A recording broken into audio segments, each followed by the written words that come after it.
Igitabo cya Yobu igice cya 14. Umuntu wabyawe n'umugore arama igihe gito kandi cyuzuyemo umuruho agakenyuka. Avuka ameze nk'ururabyo maze agacibwa, ahita nk'igicucu kandi ntarame. Mbese nawe umuntu umeze atyo warushya umureba cyangwa nkanjye wanshyira mu rubanza? Ninde wabasha kuvana igitunganye mu kintu cyanduye? Ntawe. Ubwo iminsi ye yategetswe, umubare w'amezi ye ugategekwa nawe, kandi ukamushyiriraho urugabano atabasha kurenga, umukureho amaso abona akaruhuko kugeza ubwo azarangiriza iminsi ye nk'ukorera ibihembo. Erega hariho ibyiringiro yuko igiti iyo gitemwe cyongera gushibuka kandi kikajya kigira amashami y'ibitontome. Nubwo umuzi wacyo usazira mu butaka n'igishyitsi cyacyo kigahera mu mukungugu, iyo cyumvise amazi cyongera gushibuka kigatoha nk'igiti kikiri gito. Ariko umuntu we arapfa akagendanirako. Nukuri umwuka w'umuntu urahera. Ubwo akaba ari he? Uko amazi yo mu nyanja yuzuruka n'umugezi uko ugabanuka ugakama, niko umuntu aryama ubutabyuka kugeza ubwo ijuru rizaba ritakiriho. Ntabwo bazakanguka cyangwa kubyutswa ngo bave mu bitotsi byabo. Icyamukampisha ikuzimu ukandindira mu rwihisho kugeza ubwo uburakari bwawe buzashira, ukantegekera igihe kandi ukazanyibuka. Umuntu napfa azongera abeho? Naba nihanganiye iminsi y'intambara yanjye yose ntegereje igihe cyanjye cyo kurekurwa. Wampamagara nakwitaba washatse kubona umurimo w'amaboko yawe, ariko urabara intambwe zanjye. Mbese ntiwitegereza icyaha cyanjye? Igicumuro cyanjye gikingiraniwe mu ruhago, n'ibyaha byanjye ubihambiriye hamwe. Ariko umusozi utenguka uhinduka ubusa, kandi urutare ruvanwaho rwari ruri. Amazi agimbya amabuye, isuri itembana umukungugu wo ku isi, uko niko ukuraho ibyo umuntu yizeye. Umutsinda buherihera akagendanira ko uhindura mu maso he ukundi ukamwohera. Abahungu be bagira ikuzo ntabimenye, bacishwa bugufi ntamenye agakuru kabo. Ahubwo umubiri we ugira uburibwe, kandi umutima wo muri we uramugongesha. Urwandiko Pawulo yandikiye Abakolosayi igice cya 3. Ibyo kugira ukubaho gutunganye n'urukundo rwa kivandimwe. Nuko rero niba mwarazuranywe na Kristo, mujye mushaka ibiri hejuru aho Kristo ari yicaye iburyo bw'Imana. Mujye muhoza umutima ku biri hejuru atari ku biri mu isi, kuko mwapfuye kandi ubugingo bwanyu bukaba bwarahishanywe na Kristo ku Mana. Kandi ubwo Kristo ari we bugingo bwacu azerekanwa, namwe muzahera ko mwerekananwe nawe muri mu bwiza. Nuko noneho mwica ingeso zanyu z'iby'isi, gusambana no gukora ibiteye isoni no kurigira no kurarikira n'imyifurize yose ariyo gusenga ibigirwamana. Ibyo nibyo bizanira umujinya w'Imana batumvira. Kandi namwe mwabigenderagamo kera ubwo mwahoraga muri byo. Ariko none mwiyambura ibi byose: umujinya n'uburakari n'igomwa no gutukana, kandi ntihakagira amagambo ateye isoni aturuka mu kanwa kanyu. Ntimukabeshyane ubwo mwiyambuye umuntu wa kera n'imirimo ye, mukambara umushya uhindurirwa mushya kugira ngo agire ubwenge kandi ngo ase n'ishusho y'iyamuremye. Aho ntihaba umugiriki cyangwa umuyuda, uwakebwe cyangwa utakebwe, cyangwa umunyeshyanga rigawa cyangwa umusikuti cyangwa imbata cyangwa uw'umudendezo, ahubwo Kristo ni byose kandi ari muri bose. Nuko nk'uko bikwiriye intore z'Imana zera kandi zikundwa, mwambara umutima w'imbabazi n'ineza no kwicisha bugufi n'ubugwaneza no kwihangana, mwihanganirana kandi mubabarirana ibyaha, uko umuntu agize icyapfa n'undi. Nk'uko Umwami wacu yabababariye, aba ariko namwe mubabarirana. Ariko ibigeretse kuri ibyo byose, mwambara urukundo, kuko ari rwo murunga wo gutungana rwose.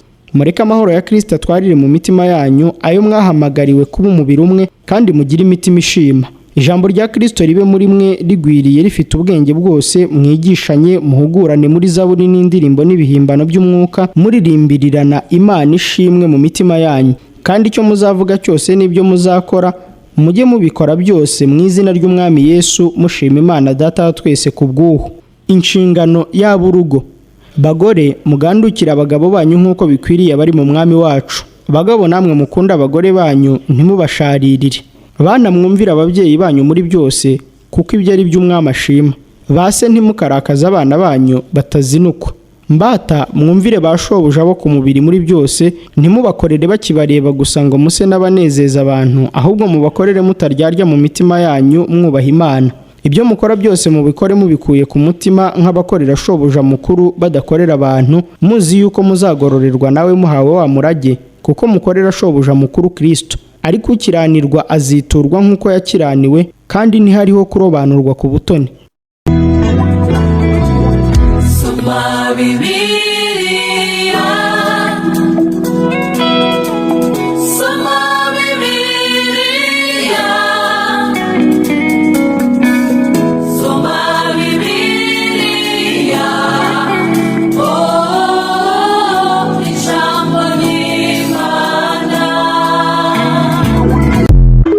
Zaburi ya 91.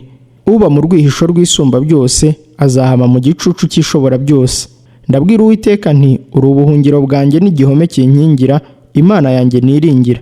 Kuko ari we uzagukiza ikigoyi cy'umugoyi na mugiga irimbura. Azakubundikiza amoya ye, kandi uzajya uhungira munsi y'amababa ye.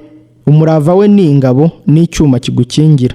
Igiteye ubwoba cya nijoro ntikizagutinyisha, cyangwa umwambi ugenda ku manywa, cyangwa mugiga igendera mu mwijima, cyangwa kurimbura gutsemba ku manywa y'ihangu. Abantu 1000 bazagwa iruhande rwawe, abantu inzovu bazagwa iburyo bwawe, ariko ntibizakugeraho. Uzabirebesha amaso yawe gusa, ubone ibihembo by'abanyabyaha. Kuko ari wowe buhungiro bwanjye Uwiteka, wagize isumba byose ubuturo. Nuko nta kibi kizakuzaho, kandi nta cyago kizegera ihema ryawe. Kuko azagutegekera abamarayika be ngo bakurindire mu nzira zawe zose. Bazakuramira mu maboko yabo ngo udakubita ikirenge ku ibuye. Uzakandagira intare n'impoma, uzaribata umugunzu w'intare n'ikiyoka. Kuko yankunze akaramata, nicyo nzamukiriza, nzamushyira hejuru kuko yamenye izina ryanjye. Azanyambaza nanjye mwitabe, nzabana nawe mu makuba no mu byago. Nzamukiza muhe icyubahiro, nzamuhaza uburame, kandi nzamwereka agakiza kanjye. Soma Bibiliya, soma Bibiliya, soma Bibiliya, oh, ijambo ry'Imana. Ubutumwa bwiza uko bwanditswe na Matayo, igice cya 2. Abanyabwenge baramya Yesu. Yesu amaze kuvukira i Betelehemu mu gihugu cy'i Yudaya ku ngoma y'umwami Herode, haza abanyabwenge baturutse iburasirazuba bagiye Yerusalemu, barabaza bati, umwami w'Abayuda wavutse ari hehe? Ko twabonye inyenyeri ye turi iburasirazuba, none tukaba tuje kumuramya. Umwami Herode abyumvise ahagarikana umutima n'ab'i Yerusalemu bose, ateranya abatambyi bakuru n'abanditsi bose b'ubwo bwoko, ababaza aho Kristo azavukira aho ariho. Bati, ni Betelehemu mu gihugu cy'i Yudaya. Niko byanditswe n'umuhanuzi ngo, nawe Betelehemu ho mu gihugu cya Yudaya, ni ukuri nturi mutoya mu midugudu yose ya Yuda. Kuko muri wowe ariho hazaturuka umutware uzaragira ubwoko bwanjye bw'Abisirayeli. Nuko Herode ahamagara abanyabwenge rwihishwa, abasobanuza neza igihe babonye ya nyenyeri, abatuma i Betelehemu ati, nimugende musobanuze neza iby'uwo mwana. Nimumubona muze mubimbwire, nanjye njye kumuramya. Bamaze kumva umwami baragenda, kandi ya nyenyeri babonye bakiri iburasirazuba bajya imbere, irinda igeraho uwo mwana ari, ihagararaho. Babonye iyo nyenyeri baranezerwa cyane. Bageze mu nzu basangamo umwana hamwe na nyina Mariya, barapfukama baramuramya, maze bahambura imitwaro yabo, bamutura amaturo y'izahabu n'icyome n'ishangi. Baburizwa n'Imana mu nzozi gusubira kwa Herode, banyura iyindi nzira basubira iwabo. Yozefu ahungira muri Egiputa. Bamaze kugenda, marayika w'umwami Imana araza abonekera Yozefu mu nzozi ati, byuka ujyane umwana na nyina uhungire muri Egiputa, ugumeyo ugeze aho nzakubwirira, kuko Herode agenza uwo mwana ngo amwice. Nawe ahera ko arabyuka ajyana umwana na nyina nijoro, ajya muri Egiputa, agumayo ageze ubwo Herode amaze gutanga ngo iby'umwami Imana yavugiye mu kanwa k'umuhanuzi bisohore ngo, nahamagaye umwana wanjye ngo ave muri Egiputa. Herode abonye ko yatengushywe na ba banyabwenge ararakara cyane, aratuma ngo bice abana b'abahungu bose bari i Betelehemu no mu misozi yose iri bugufi bwaho, bamaze imyaka 2 n'abatarayimara, nk'uko yagereranyije igihe yasobanuriwe n'abo banyabwenge. Nibwo ibyavuzwe n'umuhanuzi Yeremiya byasohoye ngo, induru yumvikaniye irama yo kurira no kuboroga kwinshi, Rasheli aririra abana be, yanga guhozwa kuko batakiriho. Herode amaze gupfa, marayika w'umwami Imana araza abonekera Yozefu mu nzozi ari muri Egiputa ati, byuka usubize umwana na nyina mu gihugu cya Isirayeli, kuko abashakaga kumwica bapfuye. Arabyuka ajyana umwana na nyina asubira mu gihugu cya Isirayeli. Ariko yumvise yuko Arikelayo yimye i Yudaya ahase Herode, atinya kujyayo, abwirizwa n'Imana mu nzozi ajya mu gihugu cy'i Galilaya, atura mu mudugudu witwa i Nazareti, ngo ibyavuzwe n'abahanuzi bisohore ngo, azitwa Umunazareti. Soma Bibiliya, soma Bibiliya. Zaburi 124. Indirimbo ya Dawidi y'amazamuka. iyaba Uwiteka atari we wari uri mu ruhande rwacu, aba ariko Abisirayeli bavuga none. Iyaba Uwiteka atari we wari uri mu ruhande rwacu, ubwo abantu baduhagurukiraga baba baratumize bunguri tukiri bazima, ubwo umujinya wabo wacanwaga kuri twe. Amazi aba yaraturengeye rwose, isuri iba yaratembye ku bugingo bwacu, amazi yihindurije aba yaratembye ku bugingo bwacu. Uwiteka himbazwe utadutanze kuba nk'umuhigo w'amenyo yabo. Ubugingo bwacu bukize nk'uko inyoni iva mu kigoyi cy'abagoyi, ikigoyi kiracitse natwe tuvamo turakira. Gutabarwa kwacu kubonerwa mu izina ry'Uwiteka waremye ijuru n'isi.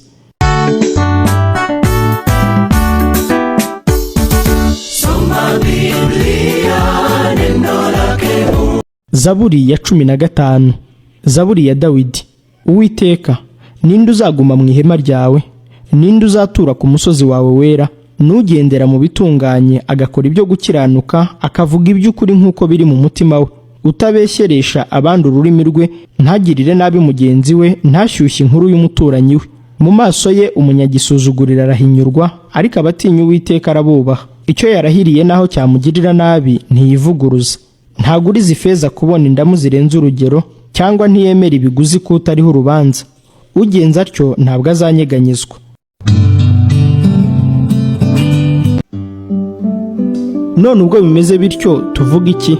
Ubwo Imana iri mu ruhande rwacu, umubisha wacu ninde? Mbese ubwo itimanye umwana wayo ikamutanga ku bwacu twese, izabura ite kumuduhana n'ibindi byose? Ninde uzarega intore z'Imana? Ni Imana kandi ari yo izitsindishiriza. Ninde uzaziciraho iteka? Ni Kristo Yesu kandi ari we wazipfiriye, ndetse akaba yarazutse ari iburyo bw'Imana dusabira. Ninde wadutandukanya n'urukundo rwa Kristo? Mbese ni amakuba, cyangwa ni ibyago, cyangwa ni ukurenganywa, cyangwa ni inzara, cyangwa ni ukwambara ubusa, cyangwa ni ukuba mu kaga, cyangwa ni inkota? Nk'uko byanditswe ngo, turicwa umunsi ukira bakuduhora, twahwanijwe n'intama z'imbago. Oya, ahubwo muri byose turushishwaho kunesha n'uwadukunze, kuko menye neza yuko naho rwaba urupfu cyangwa ubugingo cyangwa abamarayika cyangwa abategeka cyangwa ibiriho cyangwa ibizaba cyangwa abafite ubushobozi cyangwa uburebure bw'igihagararo cyangwa uburebure bw'ikijyepfo cyangwa ikindi cyaremwe cyose, bitazabasha kudutandukanya n'urukundo rw'Imana ruri muri Kristo Yesu umwami wacu.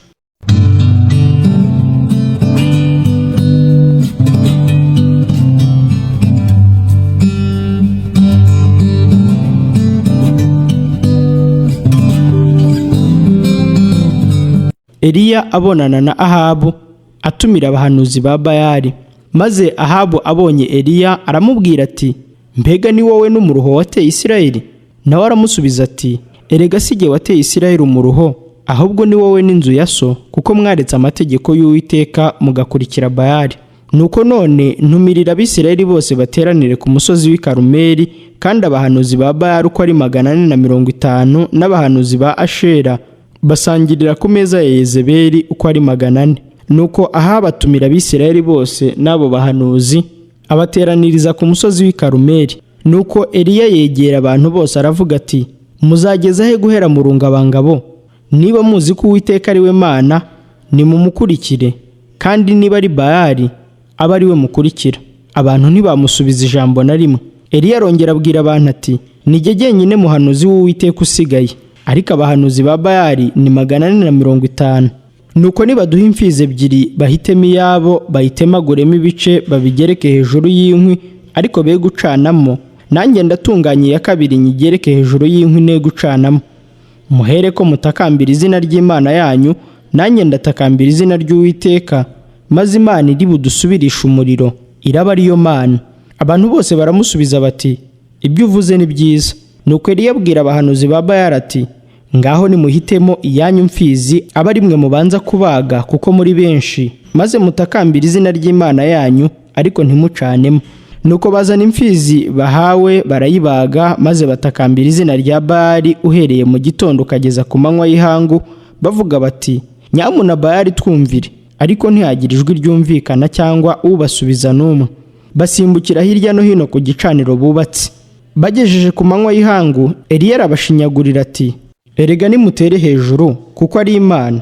Yenda ubiriyumvira cyangwa hari aho igannye, cyangwa se yazindutse cyangwa irasinziriye, ikwiriye gukangurwa. Barongera batera hejuru bikebesha ibyuma n'intambi nk'uko basanzwe babigenza, kugeza aho amaraso yabereye imyishori kuri bo.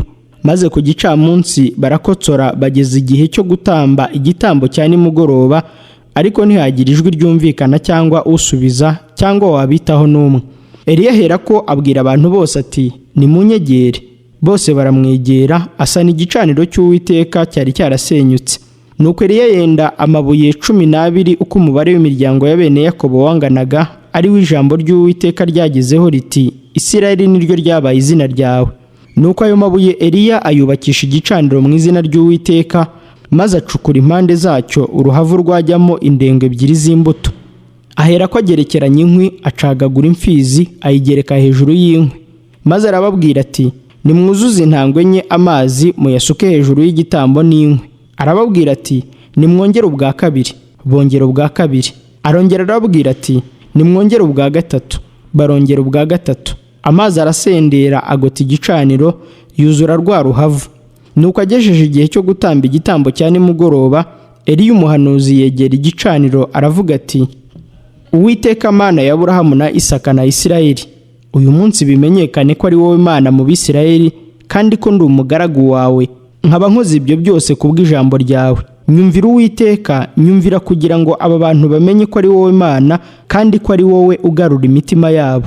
Uwo mwanya umuriro w'Uwiteka uramanuka utwika igitambo cyoswa n'inkwi n'amabuye n'umukungugu, ukamya amazi yari mu ruhavu yose. Maze abantu bose babibonye bikubita hasi bubamye, baravuga bati, Uwiteka niwe Mana, Uwiteka niwe Mana. Igitabo cy'Imigani, igice cya 27. Ntukiratane iby'ejo, kuko utazi icyo uwo munsi uzacyana.